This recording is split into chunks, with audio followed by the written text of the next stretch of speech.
आगक शीत बढ़ आगामी 3 दिन में रातिर तापमात्रा 3 ରୁ 5 डिग्री खसब। आज रातिर फुलबाणी और कोरापुट में पारद सबुठ कम 11 डिग्री रहिबो। ढेंकानाल और राउरकेला में 12 डिग्री रहीपे। पाणीपाग विभाग एभली किछि पूर्वानुमान करिछि। गत किछि दिन धरी शीत कम रहुवा बेले एणिकी शीत बढ़िबो बोली विभाग पूर्वानुमान करुछि।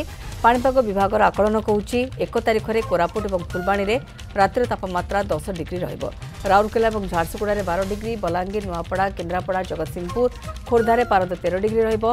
सोआ जलवायु और परिवेश केन्द्र निर्देशक डॉ सरोज साहू कहते आज उपकूल ओडिशा रे शीत बढ़ 7 और 8 तारिख बेलू वर्षा हो पारे बोली से